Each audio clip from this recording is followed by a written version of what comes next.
types of proof. We've seen deductive proof, and we do that a lot. Geometry basically is a deductive proof. And deductive proofs is when we start with facts that we know. And in geometry, that's usually one of those geometry theorems. And that'd be a fact that we know, and then it might be information that they're giving to us. And from that we would deduce the solution. And then of course we have inductive proof. And that's where we assume what it is that we're trying to prove, and then we induce the solution. We've also seen proof by contradiction. And that was where we assumed the opposite of what we were trying to prove. But then we end up with a contradiction. And so therefore that forces us to come up with a conclusion with, hang on, if I've got a contradiction, my original assumption must have been wrong. And because we've assumed the opposite of what we want to prove, therefore what we want to prove must be correct. So there are different types of proofs that we've seen so far. Now, inequalities, of course, are the ones we're interested in right now. So some of the techniques. If you've got to prove x is greater than or equal to y, a lot of times it's easier to move everything to one side, because it's a lot easier to show something's always positive or something's always negative. Okay? Now you've got to be careful when you're proving moving terms around. You can't just move terms from side to side unless you know what you're working with as a fact. So you need to decide what you're going to prove. So let's have a look at this one. PQ is less than or equal to P squared plus Q squared on 2. So I've got to make a decision. What is it that I'm going to try and prove? And I'm looking at this and thinking, well, no, actually it's probably going to be easier to try and prove that this expression is always, now which way round would I want? That would have to be positive, is it? Yeah. See, if I can prove that's always positive, then once I know that as a fact, I can move terms around and come up with what I want. So I'm just starting with a piece of algebra. It's not an equation, it's just an algebraic statement. I want to prove this algebraic statement is always positive. Well, let's turn it all into one fraction, and actually it comes out quite easy. You see the top of the fraction there, we've got a perfect square. And once I've got a square, I know that's going to be positive. So I now know it's a fact that what I started with is greater than or equal to 0. So because I know that's true, 100% true, now I can move terms and go, oh, well, therefore, well, it's actually the other way around than what they asked me, but it's the same thing, of course. P squared plus Q squared on 2 is greater than or equal to PQ. I could have done it, and I'm not suggesting that you would, but how about doing it by proof by contradiction? I'm going to assume PQ is actually bigger than P squared plus Q squared on 2. Well, because I'm assuming this to be correct, I can play around with terms. So I'm going to multiply both sides by 2, then move it to the other side, and I come up with the statement is 0 is greater than P minus Q squared, which of course we know to be incorrect. 0 can't be bigger than something squared. So that's not true, because I know P minus Q or squared is greater than 0. There's my contradiction. By assuming this is true, by assuming that was a fact, which allowed me to move terms around, I came up with a statement, but now I'm contradicting with something else I know to be a fact. Therefore, my original statement must have been false, so it must be the opposite. So it must be less than or equal to. So that would be a proof by contradiction. As I say, probably not the normal way of proving that particular one, but of course you could. Let's have something a bit more fun. We're going to prove a squared plus b squared plus c squared is greater than ab plus bc plus ac. This time I'm going to start off with a fact, something I know to be true. I know a minus b squared is always greater than 0. Now because that's a fact, I can play around with this. So I've got a squared minus 2ab plus b squared is greater than 0. I can move the 2ab to the other side. So I now know that this is true. I started with a fact, and I've just manipulated it. So it's got to be true. Well, a and b are just pronumerals. I could have picked any pronumerals I like. So I could have said a squared plus c squared is greater than 2ac. In fact, I could have said b squared plus c squared is greater than 2bc. If I now think of those as three simultaneous inequations, adding them together, I've got 2a squared plus 2b squared plus 2c squared is greater than 2ab plus 2ac plus 2bc. Divide both sides by 2. I've got the expression that they want. So, with one technique, move everything to one side, and you're just starting with a piece of algebra, trying to prove it's always positive or negative. Or, alternatively, start with a known fact, manipulate, and try and get what you're going to. Well, this goes a bit further. If we now know that a plus b plus c is always equal to 1, we're going to prove ab plus ac plus bc is less than a third. Well, what is a squared plus b squared plus c squared, which I've just proven here? It's using the same idea we looked at with sum and product of roots. Sum of alpha squared was equal to the sum of alpha all squared minus 2 times the sum of alpha beta. So I'm just using that same formula, but with a squared plus b squared here. So a squared plus b squared plus c squared must be a plus b plus c all squared minus twice ab plus ac plus bc. Okay. What that therefore means, because we just said up here in part a squared plus b squared plus c squared is greater than ab plus ac plus bc. So I'm basically substituting in for a squared plus b squared plus c squared. So I now know that.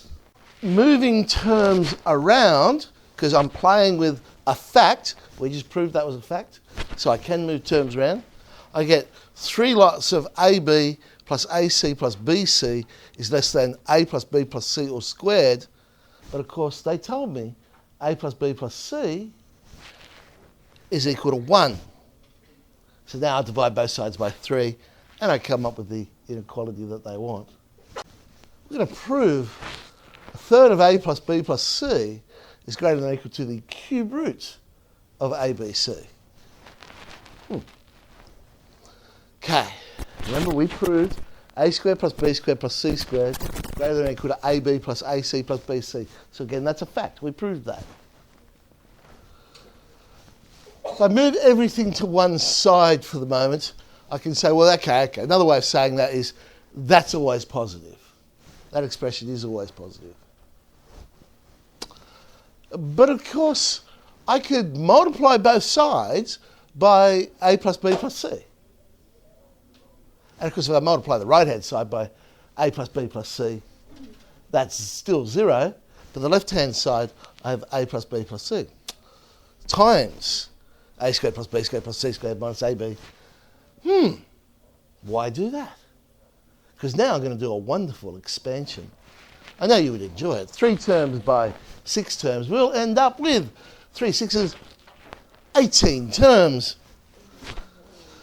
A cubed plus ab squared plus ac squared minus a squared b minus a squared c, and so on and so on and so on and so on, is greater than or equal to 0. Looks horrible, but actually, if you look very deeply into this, you'll see there's a lot of cancelling. Like there's a plus ac squared, there's a minus ac squared. And there's a lot of that happening in there. And we've got several ABCs in there. It actually tidies up to simply be a cubed plus b cubed plus c cubed minus 3abc is greater than or equal to 0. Okay. That's close, but not quite what we want to prove. A third of a cubed plus b cubed plus c cubed is greater than or equal to abc. I'm now going to do something that you're not going to like. Because remember, a and b and c are just pronumerals. They could be anything. I could have picked any pronumeral I like. So instead of a, I'm going to use a to the power of a third. And instead of b, I'm going to use b to the power of a third. And instead of c, I'm going to use c to the power of a third. Okay? Substitute in, a to the power of a third cubed is just a, b to the power of a third cubed is just b. See, and on the right-hand side, I get a to the power of a third, b to the power of a third. Oh, hang on. The right-hand side, that's just the cube root of ABC. Bingo, we got it. What we've basically proven for 3 terms in that case is this relationship, that the arithmetic mean is always greater than or equal to the geometric mean. It is okay to quote this, unless, of course, like the last question, they've asked you to prove it. You couldn't just go, Oh, arithmetic means, geometric means. Thank you very much. Thanks for coming. All right. So arithmetic means, which is what we understand to be average, I guess we call it in statistics, add them all together, divide by n. It's actually to do more with series and sequences. Because an arithmetic mean, in an arithmetic series, you add the terms together. Whereas in a geometric series, you multiply the terms together.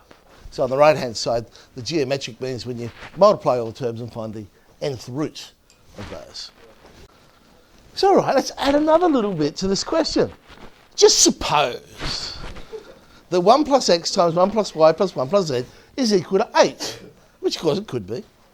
We're going to prove that x times y times z is less than or equal to 1. All right, I'm going to do this two ways. Here's the first way. It's great. I love this one. 1 plus x times 1 plus y plus 1 plus z is equal to 8. That's a known fact. They've told me that. What do I do? Only thing I can think of is expand out. So I expand out and I get this lovely expression. 1 plus x plus y plus xy plus z plus xz and so on. But I know a third of x plus y plus z is greater than or equal to the cube root of xyz. Okay. So I know x plus y plus z, basically I've just multiplied both sides by 3 there. It wasn't any magic. I just said times 3. So x plus y plus z is greater than or equal to 3 times the cube root of xyz. Okay. But again, x, y and z, what we're basically saying, we can get any 3 terms we like, and when we add them together, it'll be greater than when we find the cube root and multiply them together. Any term I like. So I'm now going to make the terms x, y, y, z, and xz. So, because I've got those here too.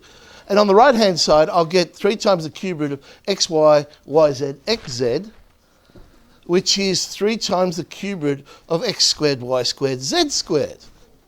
Okay. Now I've just played with my index laws and pulled the square outside the cube root there. All right, back to this expression. So 1 plus x plus y plus z. Hang on. That means then that 1 plus 3 times the cube root of xyz plus 3 times the cube root of xyz squared plus xyz must be less than that expression. So less than or equal to 8. 1, 3, 3, 1. 1, 3, 3, 1. 1, 3, 3. To make it a little bit more obvious, I'll just write that last term out. 1, 3, 3, 1. Powers of 1 go, well, powers of 1 doesn't matter.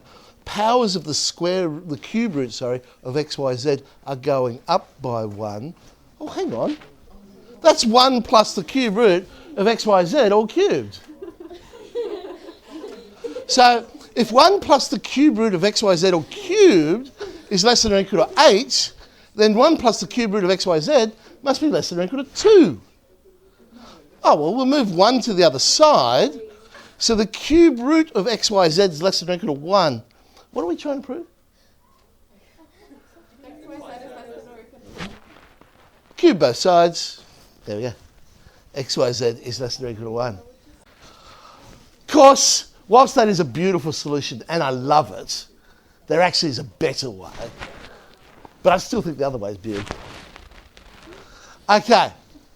What I could have said is this. Well, I know 1 plus x will be greater than or equal to 2 times the square root of x. Because the sum of 2 terms will always be greater than or equal to the square root of the 2 terms. But I could have said that for y, and I could have said that for z, and then I could have just added them together, and I get 1 plus x times 1 plus y times 1 plus z is greater than or equal to 8 times the square root of x, y, z. Oh, hang on. 1 plus x times 1 plus y plus 1 plus z, that was 8. Little bit quicker, but nowhere near as nice. Nowhere near as nice. That arithmetic mean greater than or equal to geometric means very useful. Very useful. It saves us a lot of time, you can see, with that question. Let's try some even better ones. Look at this inequality we're going to prove. So I'm going to basically play around with arithmetic mean, geometric mean. And what I'm playing around with is A plus B and 1 on A plus 1 on B. Yeah? A plus B would be greater than or equal to 2 times the square root of AB. 1 on A plus 1 on B would be greater than or equal to 2 times the square root of 1 on A times 1 on B. But on the right-hand side, I'll get some cancelling there, so it's just 4. I know A plus B times 1 on A plus 1 on B will be greater than or equal to 4. Rearranging that, because I know this is a fact, so I can play around with it. 1 on A plus 1 on B, therefore, is greater than or equal to 4 divided by, of course, A plus B. Can I get a little bit closer to something I need? So that's 1 on A plus 1 on B.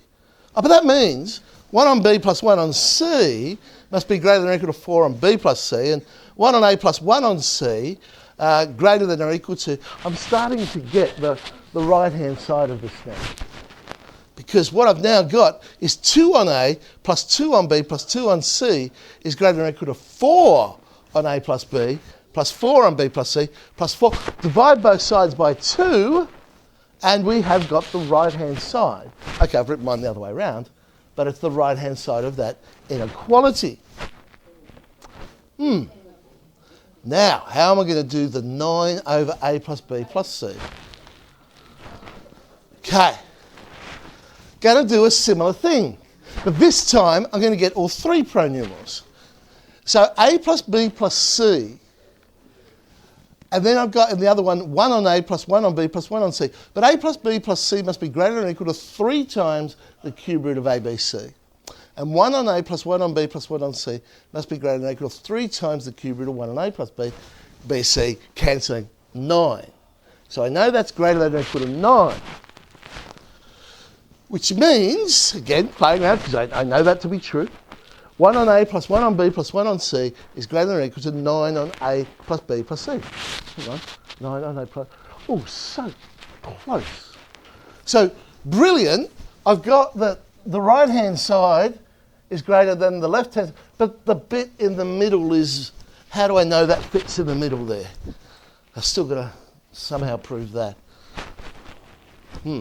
Well, okay, what I'll do, A could have been anything. So I'm going to replace A with A plus B. I'm going to replace B with B plus C.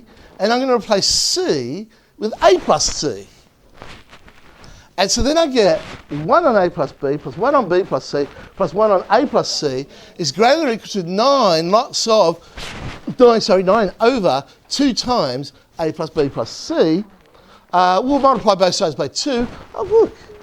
I've got the 2 on A plus B, plus the 2 on B plus C, plus the 2 on A plus C. Voila. Let's try another one. This one's a little bit easier. If A is greater than 0 is a real number, that's badly worded, isn't it? But anyway, A is a real number and is greater than 0. Show that A plus 1 on A is greater than or equal to 2. Okay, I think you're hopefully getting the feel for this, because this is like a gift mark, or it should be. Because you're saying A plus 1 on A, the sum of 2 terms, is greater than or equal to something. So A plus 1 on A should be greater than or equal to 2 times the square root of the product. And the product of A and 1 on A is, of course, 1. So it comes out nicely. In a proof, I would say, well, I'm using the idea arithmetic mean greater than or equal to geometric mean. So thank you for that, Mark. A plus 1 on A greater than or equal to 2. Of course, I could have done it another way. Here's an alternative. I could have gone this way and said, hey, let's start with a known fact. And I'm sure you'd see that the known fact you would start with, the square root of A minus 1 on the square root of A all squared is going to be greater than or equal to 0. So therefore, A minus 2 plus 1 on A will be greater than or equal to 0. Move the 2 over the other side. Could have done it that way. Personally, I'd probably go with the arithmetic mean, geometric mean way. Now this time, A is greater than 0, B is greater than 0, C is greater than 0. Wow. B plus C on A, plus C plus A on B, plus A plus B on C is greater than or equal to 6. Remember, this is part B. We started off with a plus 1 on a, possibly get a link in there somehow. Well, okay, if I know a plus 1 on a is greater than or equal to 2, instead of a, I'll use b on a. And so b on a plus a on b will be greater than or equal to 2. But hey, I could have said c on a plus a on c. I could have said c on b plus b on c. Add them all together and we've got all these things are greater than or equal to 6.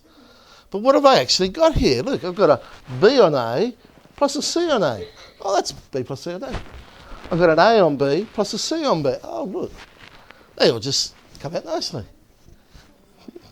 Why stop there?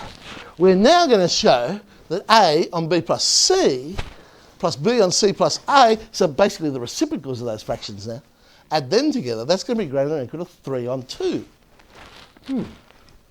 We just proved the reciprocal.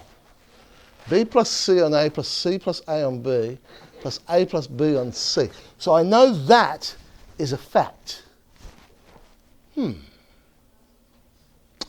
Well, why don't I let a equal b plus c? That'll give me that denominator. And I'll let b equal a plus c. And I'll let c equal a plus b. And if I sub that in, then I get a plus c plus a plus b. That's, oh, hang on, a plus, what's happening there? Oh, of course, b plus c on b plus c is 1. Ah, yes. So I get 2a on b plus c plus 1, plus 2b on a plus c plus 1. I can move those 1s to the other side, and I get 3. Oh, divide both sides by 2, and I've got the inequality. Often.